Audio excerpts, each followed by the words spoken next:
But for something that I own personally, I would much rather just hold forever. And even though it's an older building and it's going to have some maintenance and there's going to be issues that come up, I know that long term, that building will it'll go up in value, I'm sure. B, the rents will go up in value, I'm sure.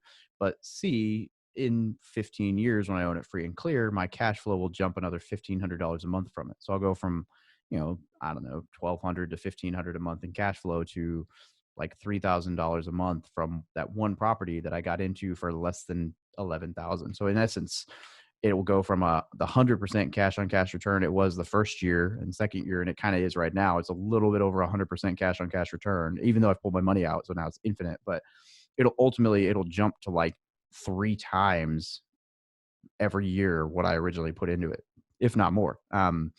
So yeah, I like to hold forever, or at least. Welcome to Real Estate Deal Closers with Anette, Talie, where we focus on the deals. Our guests are real estate closers who will share in detail the whole process from finding a deal to closing it, as well as strategies and tips to help you do the same. Here's your host, Anette Talie. Welcome to another episode of Real Estate Deal Closers. I am your host, Anette Talie, and my guest today is David Pere. Welcome, David. Hey, thanks for having me on the show, Annette. Glad we're finally getting to talk. Yes, I am super excited because I've been seeing you online forever, and we have a bunch of contacts in common, and finally we get to talk. So let me tell you a little bit about David. He joined the Marine Corps in August 2008. Since that time, he has lived in or traveled to many unique places around the world, including a combat tour in Afghanistan. David got started in real estate investing in 2015. He house hacked a duplex with the FHA loan and lived in it for a little while until getting married to his beautiful wife, Kimberly, and receiving orders to Hawaii. While stationed in Hawaii, David bought a 10-unit apartment in Missouri and has had continued success with real estate investing. Through these experiences, From Military to Millionaire was born, with the goal of teaching service members and veterans how to build wealth through real estate investing, entrepreneurship, and personal finance. I was telling you about these words I can pronounce. Entrepreneur is one that I have a hard time, but it's kind of a weird word. It is, too. I don't know. But this is very, very impressive. So tell me your personal story. So how did you end up in real estate? Well, that wonderful purple book, Rich Dad, Poor Dad. In 2015, a buddy of mine gave me the book, and I was like, I don't like to read. So he handed me a CD. It was like, well, just listen to it while you drive, dude. It's worth your time. And so I did. I listened to it while I drove, around. I was a recruiter, so I was driving to high schools and stuff all over the state.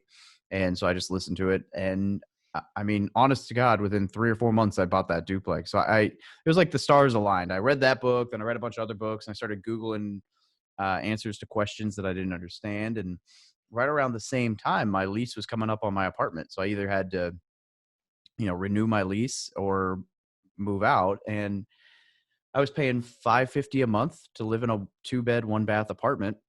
I was able to buy this duplex, and my payment was only $615 to own it. So I was like, man, okay, well, for $75 more or $65 more, I can own the building and someone else is paying rent. All right. So I only had to have like $110, $120 out of pocket.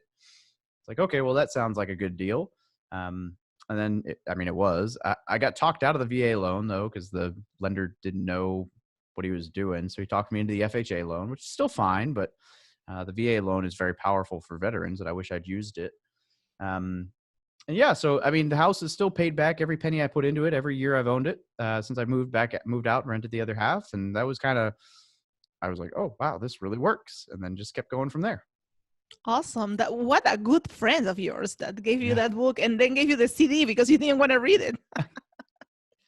Yeah, you definitely changed my life. Yeah, that book kind of pivot. I was reading a little bit about finances and how to, get to financial freedom before reading, Kiyosaki's book. But that book was like an eye-opening experience. Like, I've never heard of this, and how do I apply this? Because it doesn't really give you the how to.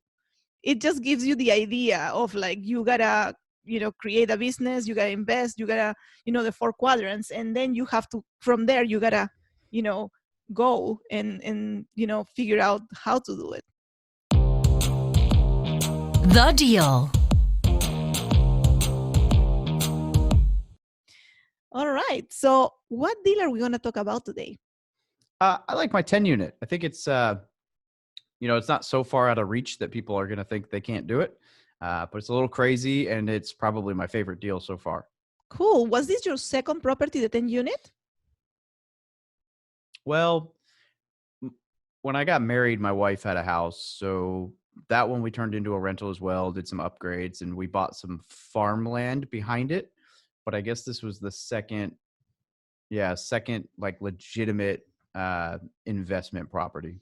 So you went from a duplex to a 10 unit. Yeah, I wasn't actually looking for it. That's part of the funny thing. I was sending mail out looking for duplexes. And so I had this whole list of people who own duplexes, triplexes, and fourplexes in the area. And this guy called me, was like, yeah, I don't want to sell you my duplex. And I'm like, oh, well, kind of wondering why you called, like, in my head, like, well, why would you even call me then? Just ignore my letter. He's like, but I have a 10 unit. Oh, well, what are you interested in for your 10 unit? And so this is Missouri, so prices are super affordable, but so is rent, right? So it's all, it's all relative.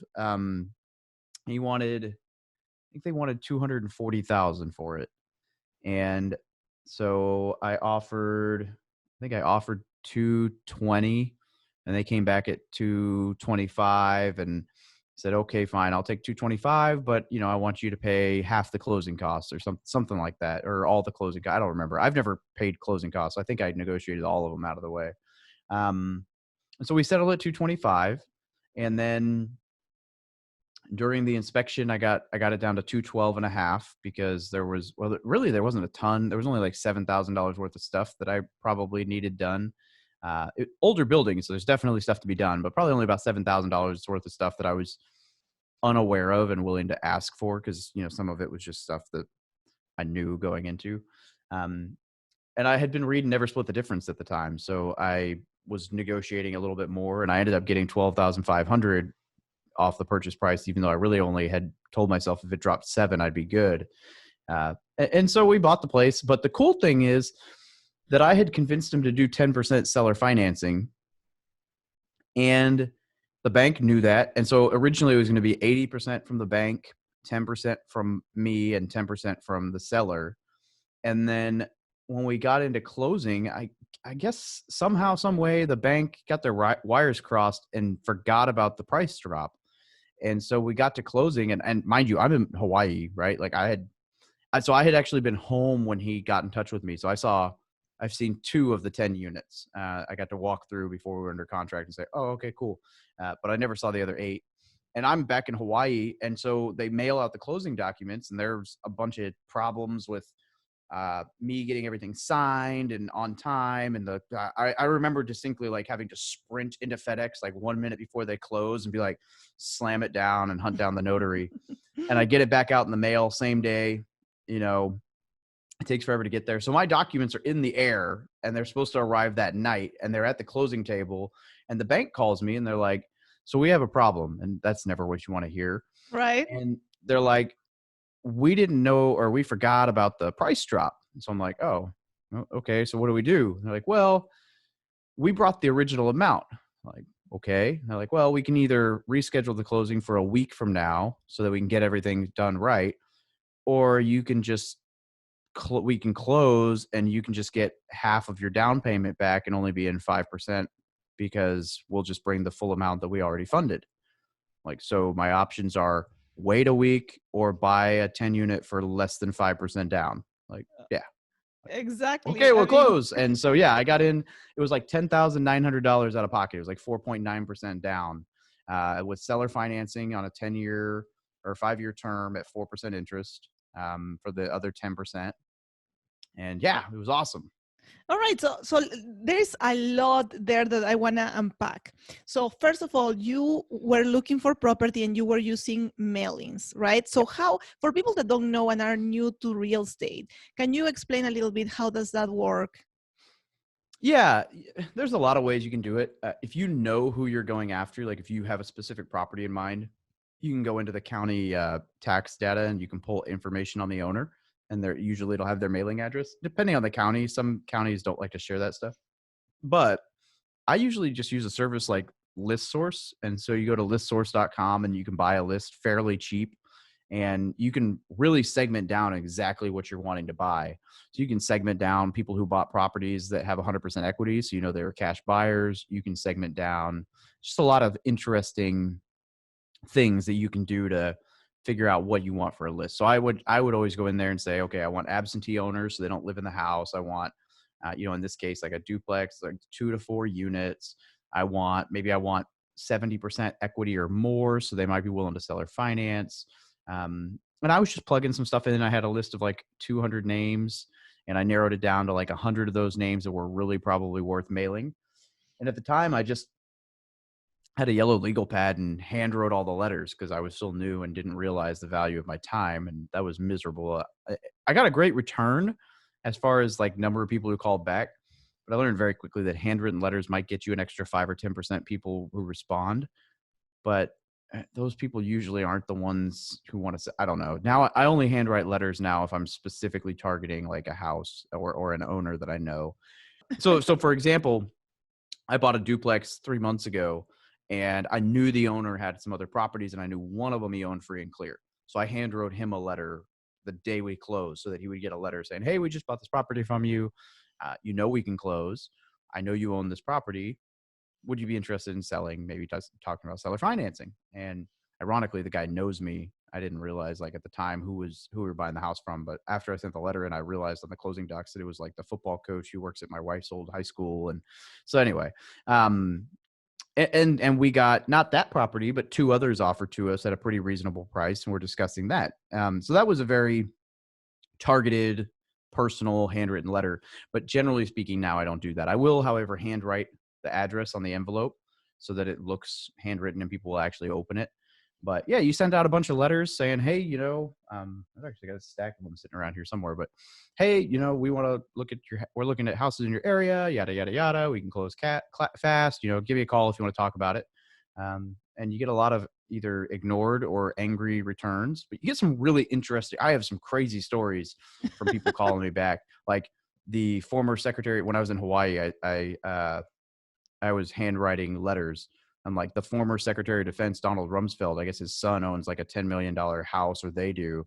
And this guy called me on the phone, and like I was on the phone with like Donald Rumsfeld's son for like 25 minutes at one point as like a young sergeant, like totally just who is this? So I've had some pretty crazy stories, but yeah, mailers work for sure. Cool. All right. So you send the mailer and that's how you found the property, and he called you back actually. So on your mail list, you put your phone number, or do they write you back? How do they? I much prefer if they text me back, but so I put it like that. I put feel free to text or call. But yeah, a lot of times it's calls, which the only reason I prefer text is because I don't always have my phone on, still active duty military. So, and I work in a vault, so I'm not allowed to have my phone in my building. So, if they call, then I look rude for not answering, but if they text, then I get back to them as soon as I can. Right. Okay. All right. So then he knew what he wanted. He wanted to sell you the 10 unit and not so he already had a price in his mind of what he wanted to sell it for. Yep. Was this property, the 10 unit, on the market at the time, or it was off market? So it had been on the market, and then it had been dropped in price, and then it had been pulled from the market, and then like 4 months later is when he got my letter. Okay, so he was kind of ready to sell. Yeah. Okay, cool. All right, so he wanted 240,000, but then you ended up getting for 212,500. So, okay, so how was the negotiation? Like, what type of problems did you find on the inspections that you were able to negotiate this down? Ooh, good question. So I knew the roof needed replaced, so that wasn't one of them. I knew there were some wiring issues, so I didn't really mess with that. It was more things like it I mean, it was little things, I think. It wasn't anything big. It was like one of the, I mean, I say that one of the air conditioning units had been, like a window unit had been dripping long enough that it had kind of rotted away the baseboard. Fascia, like under the gutters, needed to be replaced. Nothing like it was partially cosmetic, but it wasn't terrible by any means. It was a lot of that stuff. And then it was just some basic, like, broken light fixtures, broken outlets, one of the big ones was GFCI outlets in all the bathrooms. So I had to get that all done. That was not up to code. Smoke detectors weren't up to code or in the building. So it was a lot of that stuff. So it was like really small stuff, but over the size of the units, it just kind of added up, and it was a lot of stuff. And so I basically just went in and was like, look, we already knew about the roof. I'm not going to ask you for that. We already knew about some of the wiring stuff. I'm not going to ask you for that. But all this little piddly stuff that you should have been doing, like deferred maintenance, we're going to ask you for that. And so I got a lot of that stuff taken care of without any problem. And at this point, you were already out of town, right? You were in Hawaii. Yeah, I was gone. So, so you and of had course, to I got rely shown on the two best inspections, units. Right? What was that? I said, and of course, I got shown the two best units. Of It was course. from the inspection. From inspection. Okay. So you had to rely on inspection to be able to look at all the recommendations from the inspector, basically. Yeah. So one of the tips that I always hear is like to look at all the units, right? Because they always show you the best ones. Yep. So what were the differences between these nicer units and the ones that they didn't show you? Just age, wear and tear. One of the 8 units has a, well, I mean, at the time when we closed, one of the guys was a registered sex offender, so that was not ideal. And his house was his unit was just a pigsty. So just not an individual I would ever rent to. So, and then just, I mean, clutter, not really hoarder, but just small place for a big amount of personal crap for a couple people. I had a hoarder once, and that's not fun. Yeah, no, definitely not. I always wonder, like, how do you live like that? I don't get it. I should have known when she would never let me go in for anything, and then when she decided to move out, so I had to show the apartment, right? And I am very proactive, so I like to start showing a month before. It's on my list. And like every time that I would schedule something, it's like, oh, she was sick, she couldn't do it that day, she was stuck at work and she didn't want me in the unit, and like all kinds of excuses. So one day I was like, I am showing it today and I don't care about the excuses. So I go in with a new person, and when I saw it, I turned around to the person that was looking at the place and I'm like, I'm so sorry. Like I was not expecting that. It was just she was there only for a year. So it wasn't like a lot of accumulation of stuff that she bought for years, but it was just, she had a dog and she didn't clean. Yeah. And it was just very disgusting. I mean, I had my cleaning lady go there and she was like, don't ever ask me to clean a unit like that. Yeah, I don't understand how people live like that. But anyway, we could go on for a while about that. Absolutely. There's some nasty tenants out there. All right. So getting back to the deal. So the financing is a very interesting way that you got it, because I was inquiring about this same thing. If I could buy property financed, and right now, even 75%, if I could do the 25% with seller financing, and the person that I talked to said no. So how did you find a bank that was willing to do the seller financing part? And for the ones that don't know, how does seller financing work? Yeah. Well, so for the first part, there's this app called ICBA, which is, it might be LCBA. I don't know. ICBA, but it stands for like Community Bank Locator or something like that. And it's a simple little app. You type in a zip code and it pops up all the banks around there that are like local banks. Mm-hmm. And so what I was doing is I was just calling some of those local banks and saying, hey, I know you're local. This is me. This is who I am. This is what I do. Would you be interested in yada, yada? Would you accept this? And I just got a hold of a bank who was, okay, well, yeah, we'll do 10% if you'll.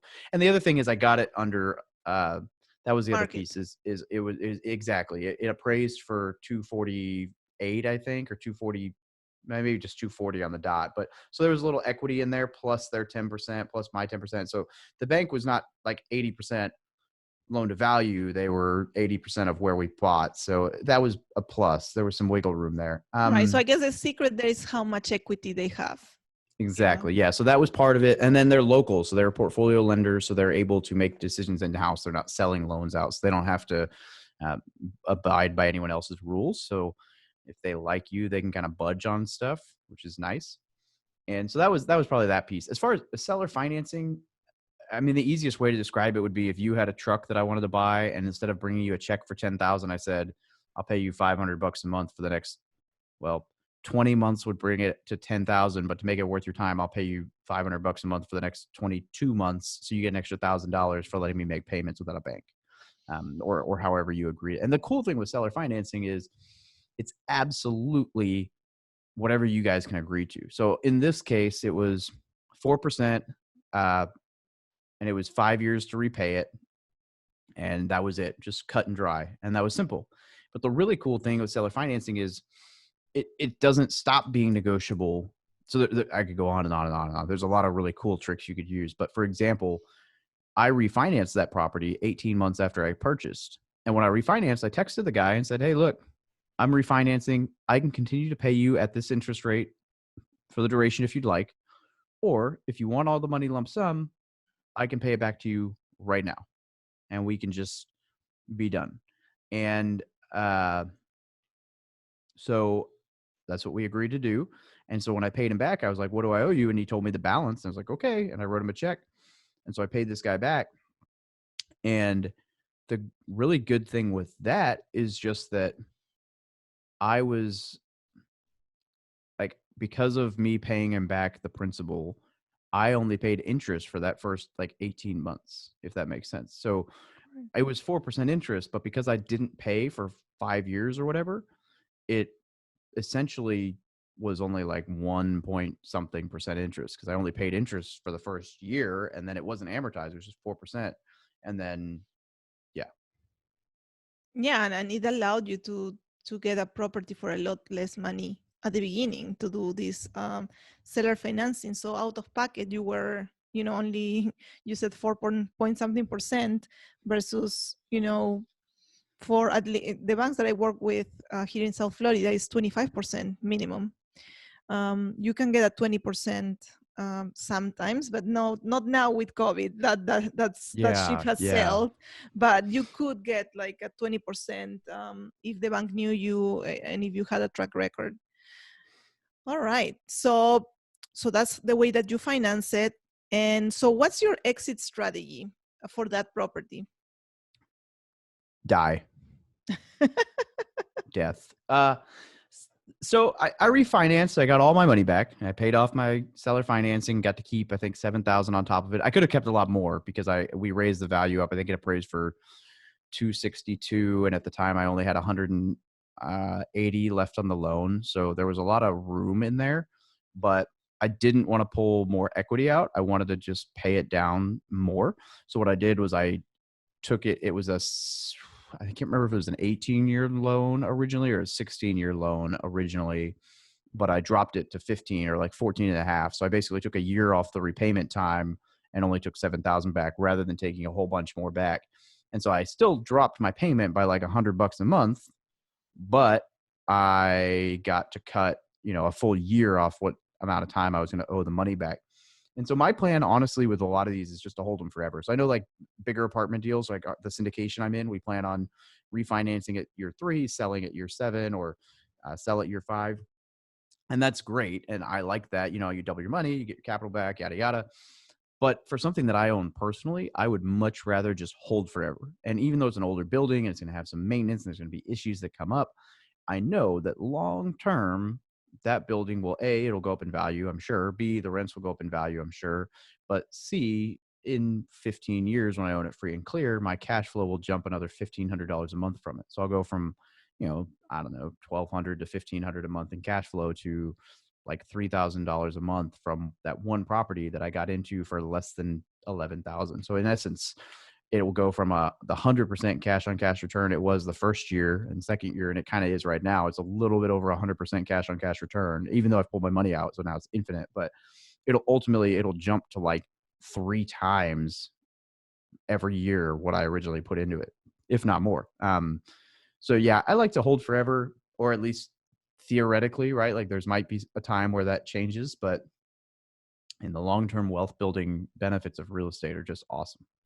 Absolutely. So yeah, that's what I do. I do buy and hold, and so I have the same strategy.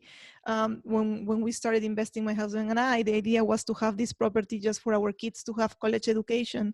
If they decided to go to college, we could use the cash flow to pay for college, or we could sell it if we had to and have the money for college. But then, I started, growing the portfolio, and then it became more of a, instead of a hobby, something that I'm pursuing full time. And so that's the beauty of real estate, right? You can do different things. You can do flips.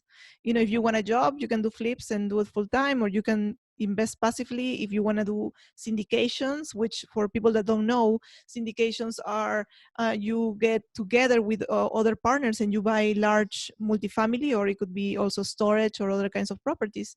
But you have the general partners, which are the sponsors, and then you have the limited partners that are just investors that want to invest passively. And so they just put the money, and then they get their passive money every month or every 3 months. And so you can do that, or you can be active and buy your stuff, remodel it, and then manage it. So Yep. there's so many ways to make money in real estate, and that's why I like to talk about the deal, because you get to hear from investors what type of strategy they are doing. So you invest in Missouri. What rule of thumb do you use when you're looking at properties quickly? Like when you look at a property and you quickly look at it and say, hey, this is a good thing, I'm gonna underwrite it more, or no, I pass on this one. What do you look at? Well, in my area, 1.2% rule is pretty common. So I can get, if it's $100,000 house, it should be able to rent for 1,200. Or in my case with like my duplex, right? I just bought one for 93 and it rents for 1150. And so I know that's a pretty quick and dirty. Like if it doesn't rent for at least 1% of the Mm-hmm. purchase price, then it's not even worth looking at, because I know I can do way better. So that's a simple one. But it's kind of messed up to say it, but the reality is, like, once you get familiar with your market, all that stuff just kind of goes out the window. You just know. So like this duplex, I jokingly Yes. I say that, but like I bought this duplex, and we were a week from closing, or a few days from closing, and I was helping a buddy learn how to analyze deals, and we were doing a Zoom call where I was walking him through the deal, and he didn't have a deal to look through, so I just picked the one I was under contract on, and we ran through the numbers. And when we got done, I was like, "Oh wow, that's better than I thought." And he goes, "Oh, that's better than when you did the first time." I'm like, no, I never ran the numbers on this. I owned a You just duplex. knew. Yeah, so I owned a duplex like 3 blocks over, and I knew, okay, well, if I bought that one for this price and this one's basically the same price 3 years later, then it's a great deal. So, um, And I that's just that's exactly right. Like when I had the same experience. I saw this property come on the market, and I was driving, so I called my realtor and I said, I want to offer full price right now, because I know the area and I know the price, and I don't need to look at it. yeah. And so we didn't get it because the guy decided not to sell it. Uh, Mhm. it was weird because he got multiple offers, but I knew right away that because I own other properties in the same area, so I knew that price was good as soon Right. as they listed it. So yes, but I do use the 1% rule as well. If it doesn't pass the 1% rule, I don't even put it on my calculator. Yeah. Total waste of time. So if you guys need to use a calculator to analyze your deals, you can go to my website, talieinvestments.com, and you can get a free calculator there. And let me know what you think. Productivity hack. All right, so now I'm going to ask you to give us your productivity hack, which means like what have you implemented in your business that has taken you to the next level? And I could go on for a long time with this, because it's a toss up between block scheduling and time blocking and batching and all the other good things. But the two that are kind of coincide, I guess, is scheduling and virtual assistants. So the idea of being able to basically just time management. All four of those things I just said are time management. And so it's learning how to set your schedule for specific things that you do at a certain time and fill that time, but knowing that if it doesn't fit in that window, you can do it a different day, and like being able to really control your schedule and know what you need to do to accomplish your most important next step and how to line that up. So really the biggest productivity app, if you boil all of that in, is just get good at managing your time. Like learn how to use your schedule to your advantage. So what was the first thing that you implemented when you were like, you mentioned that you did 4 different things. So how did you start doing it, or did you do everything at the same time? It's been a growing process. I think the first piece of that puzzle was to use Calendly or some other scheduling app. And so you can go into Calendly and set up introduction calls for this time in the morning or this time at night. And so I send someone a link when they want to do an introduction. It's like, great, here, use this. They have 3 options a day, 5 days a week, or a different time frame on the weekend. They pick what works or it doesn't work, unless it's like an extenuating circumstance where it's like, okay, fine, we'll shuffle something around. That's the window. And so I know every day I have 3 spots on my calendar for that. They're either full or they're not, but that's it. There's no other times. And then I did that with podcasting. So there's 3 different other spots that people can schedule that. Did that with calls with my passive investors for like syndications. That's a different window. So I can just send someone a link and then they schedule it, but it's scheduled into my time. It's in a box, right? Like I know it's going to be at that time. And I think that it mitigates what time are you free? Oh, I think I'm doing free this time. Yeah. So it mitigates that. And B, it keeps it on my schedule at the time that works for me.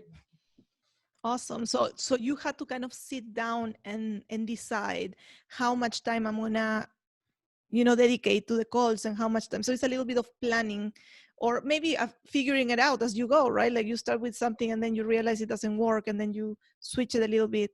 Yeah. But, something that you mentioned that is, I hear it everywhere, is like the virtual assistants, right? Like it's like a hot word that everybody's using. Everybody's starting to hiring people to assist them on the tasks. And so how has the virtual assistant helped you?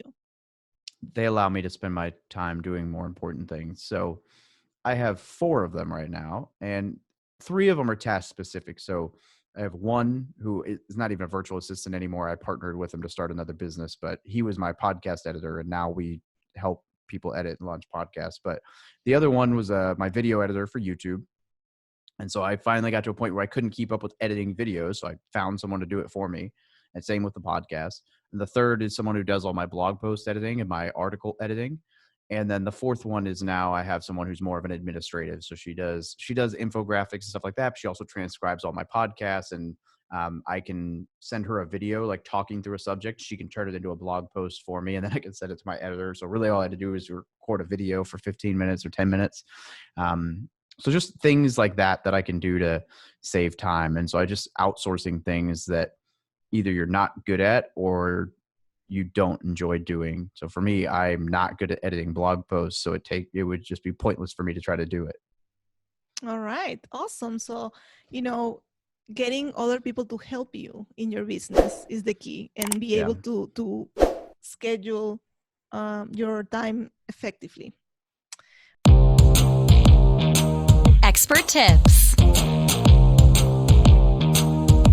All right. So now we come to the part of the show where you are going to give me 3 expert tips. So what subject do you want to give us these expert tips on? Man, see, I should have saved all those. I should have made those my scheduling stuff. Let's do content. Content. Because I bet no one does that on your show. I bet no one comes in here and talks about content production. Okay, I am going to be taking notes because I want to know as well. All right, tip number 1.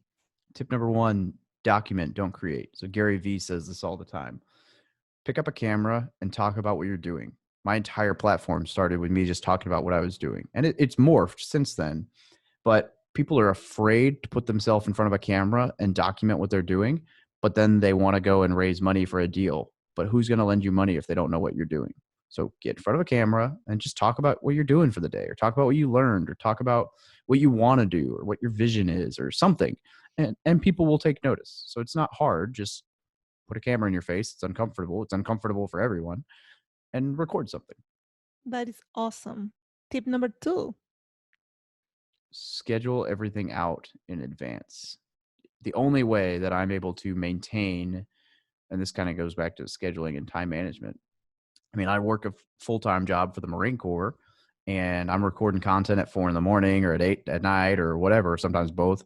But schedule things out so that if you don't get around to writing a post or doing a video that week, you have a buffer. Like right now, my podcast, just like yours, is scheduled out for like a full month, right? I could not record an episode for 3 weeks, 4 weeks, and there would still be an episode every Friday. And so you need to be able to just give yourself a buffer and schedule content ahead of time so that it comes out. Absolutely. And then you can take vacation and not worry about it, having to edit stuff in the middle of your vacation or record stuff in the middle of your vacation. Yeah. All right. Tip number 3. I think the third tip would just be collaborate. Like the biggest secret to social media and content is that it's social. People create all this stuff, but they don't engage with their audience or with other contributors or other people. They just do their own thing and they like post something and forget about it. But engage with comments, engage with other people, go comment on other people's stuff, talk to other, for example, on Instagram, like if you liked something that I published or posted or whatever, all you would have, it's very easy to like click on it and share it to your story and tag me in it. Well, if I got onto Instagram and saw that someone tagged me in something of mine saying like, oh, I really liked this podcast episode, I'm obviously going to share that with my followers too, because it's a credibility thing. Like, hey, this person liked my content.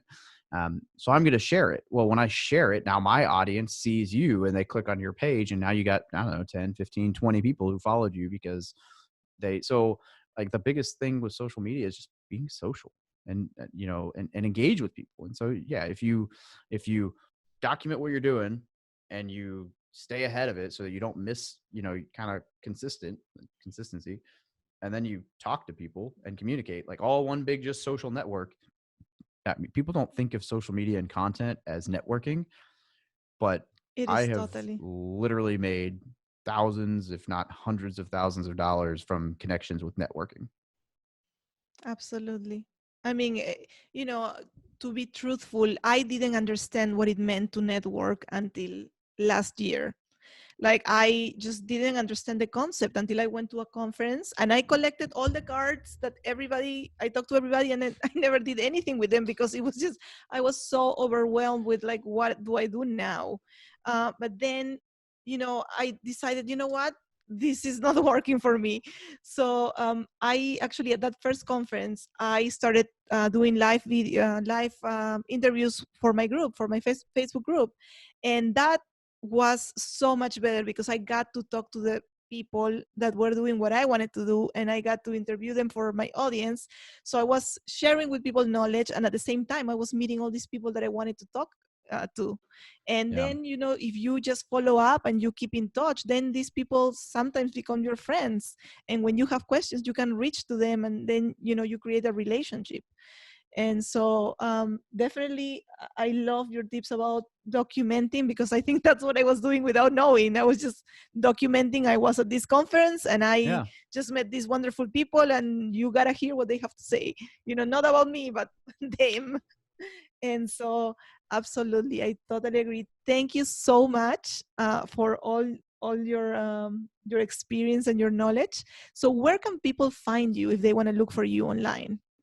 From military to millionaire.com, or really I'm on Facebook, Instagram. The hashtag is military millionaire. You'll find me all over the place under that hashtag, like the shirt. Awesome. Oh, I love it. Military millionaire. Thank you so much. Bye, everybody. Thanks for having me on. This was Real Estate Deal Closers with Anette Talie, brought to you by Talie Investments. We hope that you enjoyed this episode. Our goal is to provide amazing value on your real estate journey. Connect online at www.talieinvestments.com, where you can find this episode and more. Did you like this episode? Subscribe, like, and share.